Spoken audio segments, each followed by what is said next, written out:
Peace, peace. Shalom, Hotep. Assalamu alaikum, rahmatullah wa barakatuh. Assalamu Allah to the gods and earths. I'm your brother in the struggle, brother minister Alif Allah. And today we're going to cover tomatoes. Messenger Elijah Muhammad gives us an important jewel about this particular type of raw food. All right. Coming from Hadith to Live, Volume 1, 1967, as well as 1972. We always build on the messenger's message to guide us through this age of mess. All right, to simplify, the messenger teaches us virtually all vegetables are good to eat. Virtually all vegetables are good to eat, except for certain stuff. I mean, we get into that. In fact, we covered it in other videos, but we'll get into the other vegetables in another time. He teaches us, in fact, let me read another thing he says in this same chapter. He says, this is How to Live, book number 1, 1967. That was page number 4, virtually all vegetables good to eat. He says on the next page, page number 5, quote, virtually all fruits are good. Okay. Now, when we say virtually, that's the qualifier, meaning that when he talk about vegetables, you know what I mean, he teaches certain vegetables are not good to eat. When you look at the nature of certain vegetables, you know what I mean, like say a mushroom. A mushroom is what? Fungus. Where do mushrooms grow from? Living or dead things? Dead things. Mushrooms physically come from death. So the Elijah Muhammad don't teach us to eat mushrooms, all right? So just because something is a vegetable, it doesn't mean that we use it as a food. Now, every poison is a medicine. So our wise ancestors from all over the planet Earth, I mean, black, brown, yellow, and red societies, in studying herbs, they found certain medicinal properties. And say somebody had thin blood. They found that, okay, kale is rich in vitamin K. So they would take and make a tincture with kale. Know what I mean? They would use other things that would not be necessarily part of your normal diet. But as the Bible teaches us, you know, that we would have a new fruit and the leaves will be for the healing. Know what I mean? So the medicine is the food and the food is the medicine. Today we're going to cover tomatoes. Now, spring is here.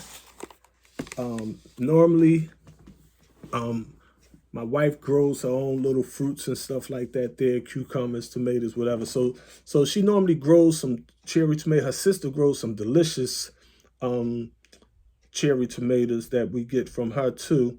Know what I mean? We're going to grow. This year, I'm not too sure, but I'm thinking about planting a peach tree.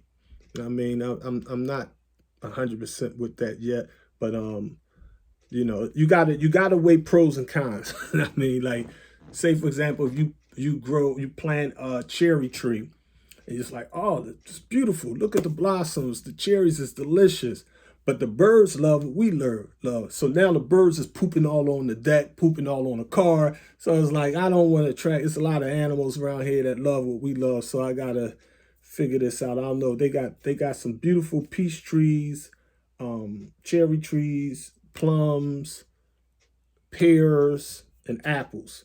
So I'm just, you know, I think I'm gonna go with the peach because the peach tree don't look too. This particular strain doesn't look too big.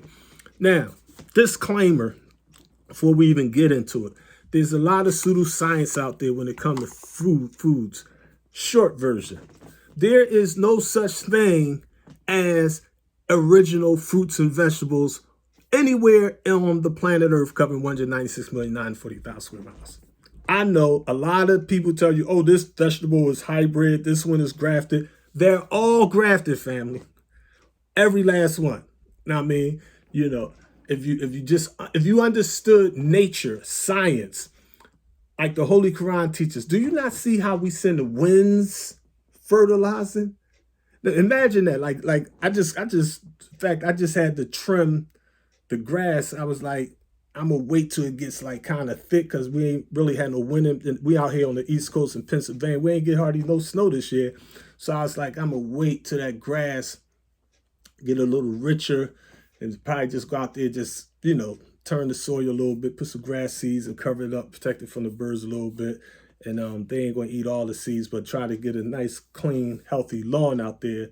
But the patches, like you had patches where some of them was like 18 inches and the other one's like 3. So it was like, it's looking sloppy. So I just went out there and just trimmed all that stuff down just to make it, conform. You don't want to get raggedy and nothing like that. You know what I mean? But so we're gonna definitely grow some tomatoes. We always grow the tomatoes every year and stuff like that. There, we just put them out there on the patio in the sun. They grow real easy, real simple. We usually grow them straight from the seed.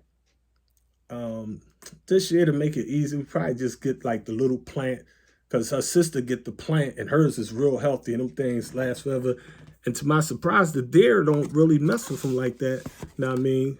And she have them near the wall, and the deer don't come near the cars and all that where they live at. But I have 2 varieties out today. We have the grape tomatoes. Now, these tomatoes was actually grown in a greenhouse, organic. All right, no pesticides. These tomatoes are angel sweet. They're real similar to these. Just, you notice, I don't know if you can see it on camera. They're just a little darker, a little sweeter. You know what I mean? But when it comes to tomatoes, some people say tomato, some people say tomato. You know what I mean? There are countless grafted tomatoes. How many? Put it like this. Over 10,000 varieties of tomatoes on the planet Earth. Now, we take all the tomatoes that's on the planet in 2023, be like, where did they come from? Basically, botanists, the scientists, they trace it back to like technically the western part of Mexico, South America. Now, I mean, people don't realize the Olmecs and the Mexicans, they were some deep gods down there, not just doing that things, with their own pyramids or whatever, but as far as when it came to grafting animals and grafting produce, they were science. They were not taught by the Anunnaki. We ain't getting into part 8 on the Anunnaki, but I just had to throw that in there. They just were some very observant, very meticulous, and very skillful and ingenious people. Still are. I mean, so they the ones that literally grafted corn. I mean, there was no corn on Earth. Corn didn't come from the creator of creation. The essence was there, but they actually made corn to prevent famine in that land. I mean, and they grafted tomatoes. They produce all kinds of tomatoes, family. I mean, now in America in this modern day time, we basically generally classify tomatoes as vegetables, but anything with a seed is technically a fruit.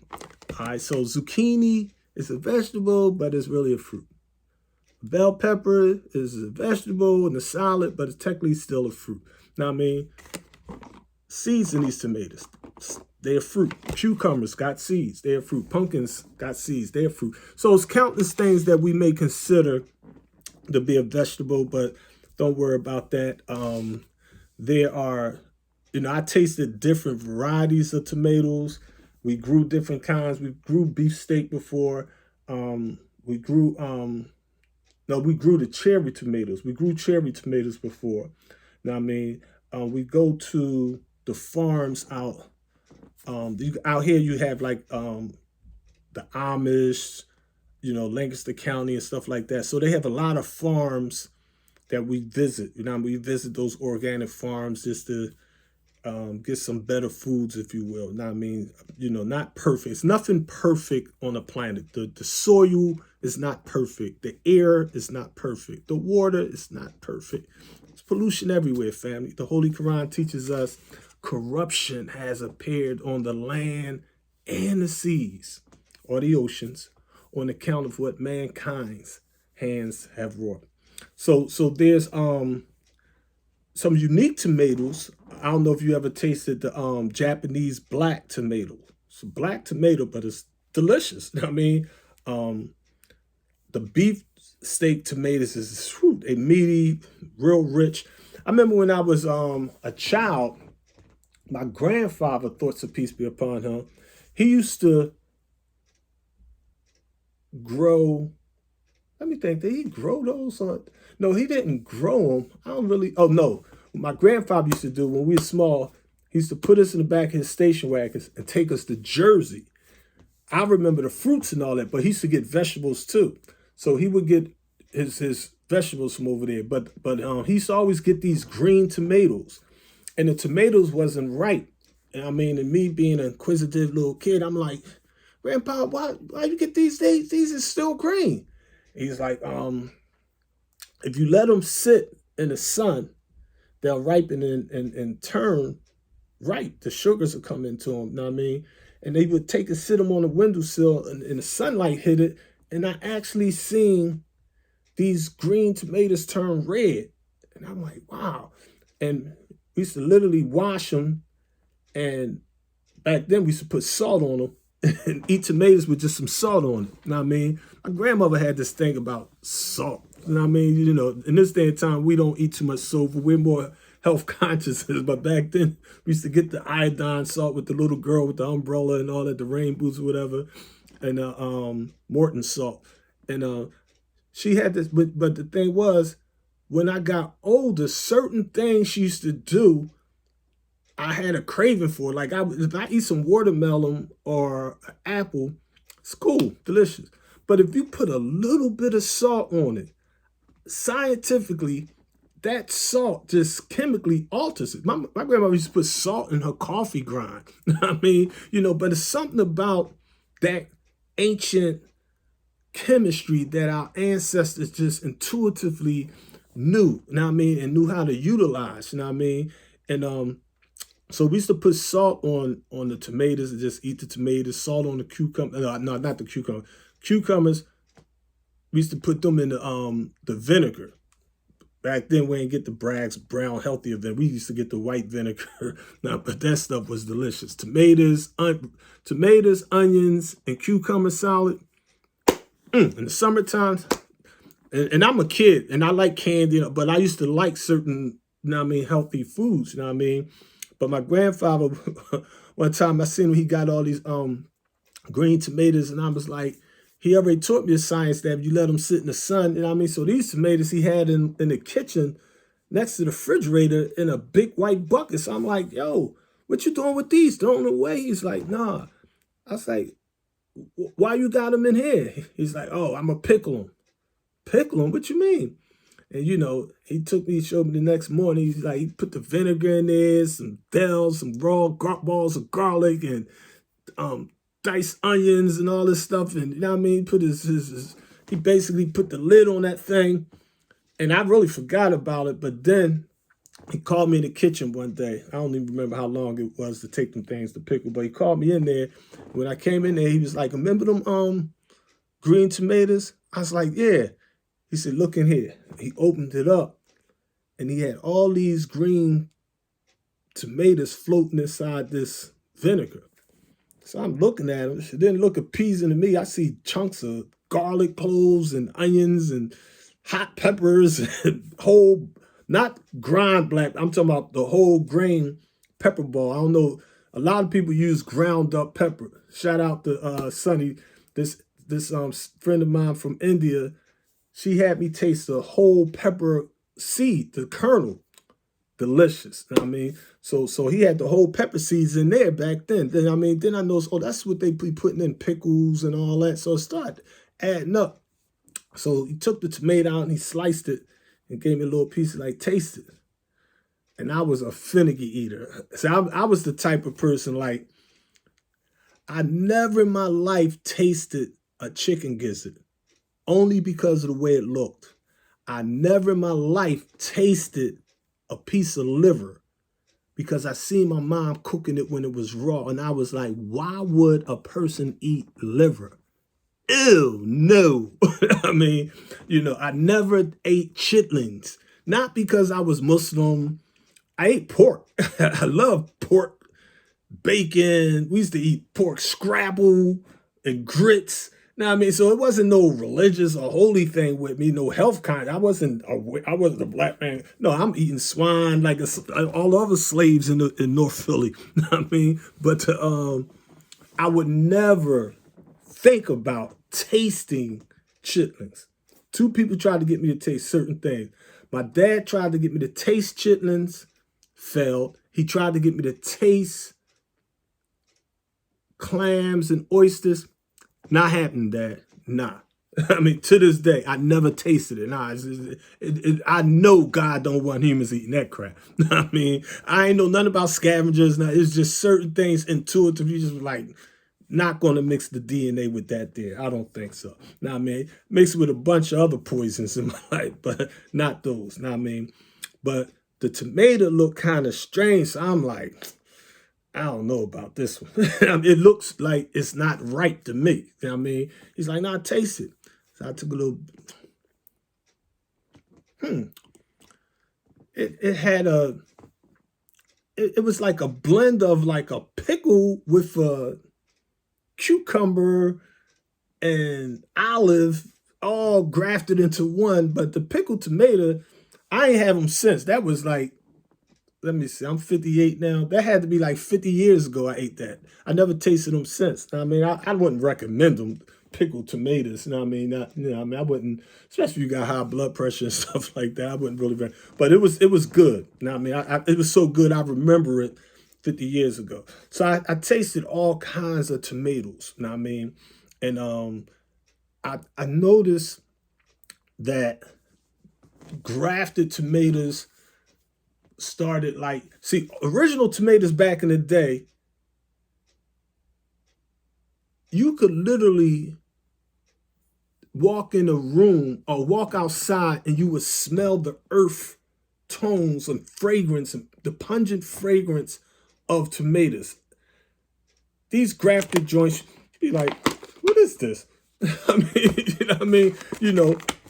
But when you grow some organic tomatoes yourself, you literally get that, especially if you use some clean soil, you know what I mean, some natural rain and things of that nature there, not acid rain, whatever, but you do the best you can under the present circumstances. So where did I get these from? I got these, I think, from out Lancaster, from the Produce Junction. I'm not even sure. We got two separate ones. No. I remember. I got these. I got these out Lancaster. We got these from out Lancaster. But they little cherry tomato.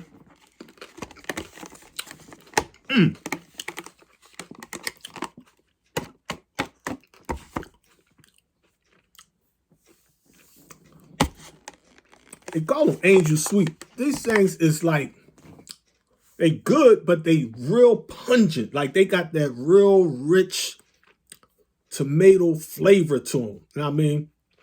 Now, these grape tomatoes, same family, same basic thing.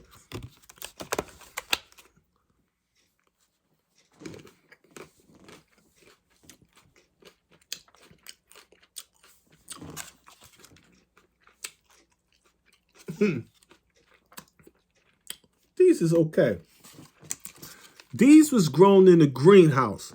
Honestly, I'm not supporting no brand, so don't think I'm telling you to buy Angel Sweet or it's 10,000 types of tomatoes out there.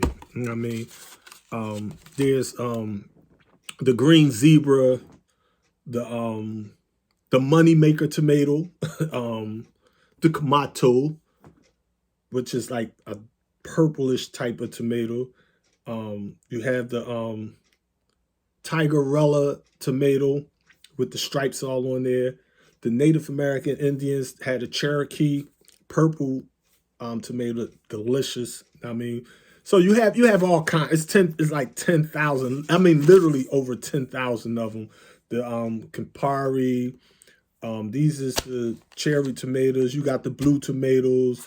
the Roma tomatoes. I get a lot of them Roma tomatoes. I get they real cheap. I mean, tomatoes on a vine. If you want some flavor for like a salad, you get the romaine lettuce, the raw garlic, the carrots. And, oh no, no, that's a good salad. Now I mean, the elongated tomatoes. They the ones that's more longer, more like a carrot type tomato. They a little longer, but I really didn't notice this too much to just now.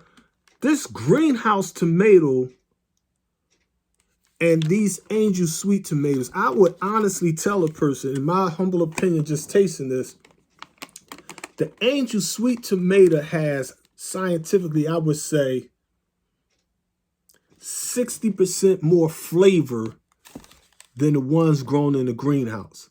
So if you want to grow some tomatoes, you want to grow them in the earth. When I say earth, like we go out Lowe's or Home Depot. Right now, I just got a couple of bags. You'll get like 3 bags of fertilizer. I mean, whatever you need. They got all kind of natural organic dirt that they literally sell. You got to buy good dirt.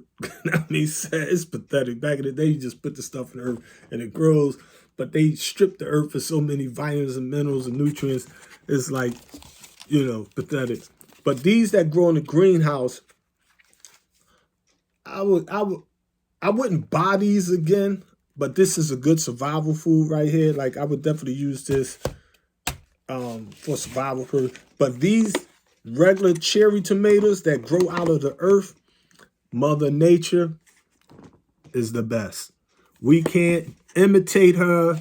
We could try, but we always fail. Now I mean, the flavor in this is just way more. It reminds me of like a West African dish or Italian homemade recipe. You know what I mean? See, some of these tomatoes you could blend them, make your pastes and sauces or whatever. You know what I mean? But if I was eating a salad, I would definitely want these. And now that I taste these, I'm gonna eat these. We're gonna use these up since we got them. But I'll never buy these again. The greenhouse ones, never again. Even if they on sale, I wouldn't buy them. These, absolutely again. Other cherry tomatoes, all tomatoes, you know what I mean, they basically rich like with certain sugars and the acidic, you know what I mean, certain acids. One thing I learned, I never really thought about it till this was years ago, like 20 years ago during Ramadan. I'm feeding the brothers, and we're giving out like pizza or something like that there. I can't even recall it. Now, I mean, it was either pizza or spaghetti or lasagna, something with tomatoes in it. And I never knew. Some of the brothers was like, oh, I'm allergic to tomatoes. And I never thought about allergies like that. But there's a lot of food allergies out there. Sometimes you can eat something your whole life, and then when you get older, you become allergic to it. And you won't realize you're allergic to it. So it's important that you know yourself, know your body. Now, I mean, listen to your body, not just your brain. Listen to you, listen to self. Now, I mean, your higher self and your lower self. Now, I mean, it's a thing where, you can eat certain apples or tomatoes, and you can literally cause your lips to swell, your throat to swell, and kill yourself just by eating a tomato. So everything is not for everyone. So How to Eat to Live is not a cookie cutter type of thing. Certainly eating tomatoes, they're rich in what's that, like copene and vitamin A, vitamin C. They're basically anti-cancer preventing type food, especially in that raw state. So we don't eat raw foods, but we do eat raw fruits, steamed vegetables. We eat raw garlic, raw onions. Certain foods that are good to eat raw and other ones that are not. So you have to get you a How to Live book 1 and 2. If you ain't never read How to Live book 1 and 2, I recommend Read How to Live, book 1 and 2. Know what I mean? So these tomatoes, it's a million things you can do with these. I'll take, like, sometimes they had these on sale in the late summer, whatever, early fall. I'll get some of these and I'll take them and put them in a freezer. And you can you don't take them out, let them thaw out. But if you take and put frozen, like, I'll freeze certain fruits, like I'll freeze some tomatoes, I'll freeze some grapes, I'll freeze some blueberries. Then when I make my little salad, I'll put the frozen blueberries in there, some frozen cherry tomatoes in there, some frozen strawberries in there. See what I'm saying? And about 10 minutes, you know what I mean? They thaw out, you know what I mean? And I have it with some romaine lettuce, some raw garlic, some onions, you know what I mean? Some olives, whatever I got in there, you know what I mean? And it's good through the wintertime. You know what I mean? Helps you get some good raw food in you. You know what I mean? You know, but you don't want to eat, like, a lot of people, especially vegans, like, oh, I eat a lot of raw kale, but kale is more like an herb than a food. You know what I mean? I don't want to get off of the tomatoes. I just want to just cover these tomatoes today. But you know, kale has medicinal properties. It's a blood thickener, but there are human beings on Earth, even in the United States of America. Unfortunately, they physically die every year from kale poisoning because they don't understand the science of how to live. This is from God in person, Master Fard Muhammad, to whom all praises are due forever. I want to read to you the introduction to this so you just get a gist of it. The messenger teaches us, and I quote, in this book, How to Eat to Live, let's continue on this side. I think this is from Supreme Secretary John Ali. It's from the Supreme Secretary John Ali.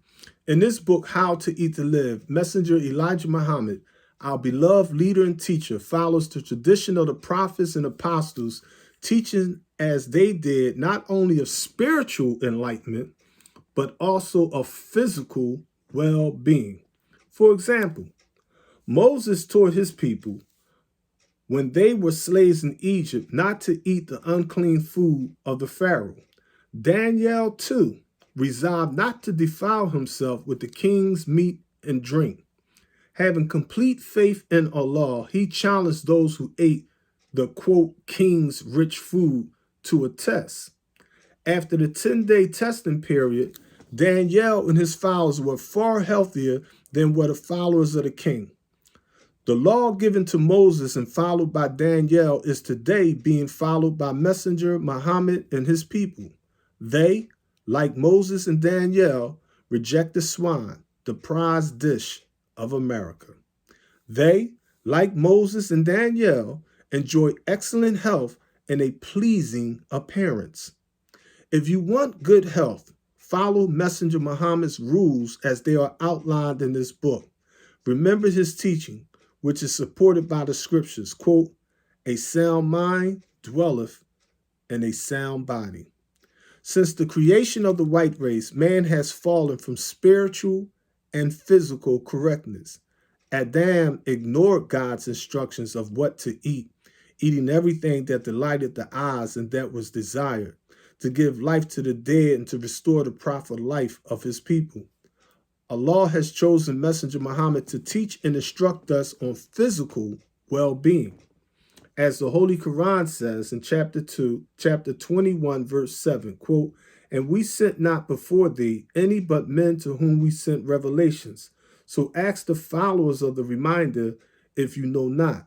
Nor did we give them bodies not eating food. Even more clear are the words to the followers of the last messenger prophet, the Ummi, whom they find mentioned in the Torah and the Gospel. He enjoins them good and forbids them evil, and makes lawful to them the good things and prohibits for them impure things. Throughout Scripture, there are conflicts and confusions over which foods are proper and which are not. As in the past, this confusion can be resolved only by listening to the instructions of divine men. Only by following the teachings of Messenger Elijah Muhammad can we learn Allah's will. Let us accept this good from the table of knowledge which Messenger Muhammad is offering. Let us not be like Judas, who so often ate with Jesus and then left his table to betray him.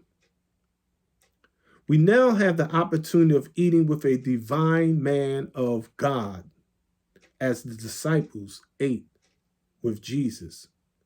Remember the teachings of Messenger Elijah Muhammad as revealed in the Holy Quran, chapter 2, verse 168. Quote, O people, eat the lawful and good things from what is in the earth, and follow not the footsteps of the devil. Surely he is an open enemy to you. If you follow this teaching and practice the rules set before you and how to eat to live, you can attain good health and a long life. By John Ali, National Secretary, Muhammad Masters of Islam, the Nation of Islam. From God in Person, Master Fard Muhammad. By Elijah Muhammad, Messenger of Allah, Book 1, 1967. How to Eat to Live. Remember, family, only the messenger's message will guide you through this age of mess. If you want to take and get your weight in order, if you want to get your blood pressure in order, your cholesterol in order, if you want to clear your complexion up, if you want your thoughts to start traveling 24 billion miles per second, if you want your heart beating properly, eat to live and not to die. The struggle continues. Peace. Love y'all.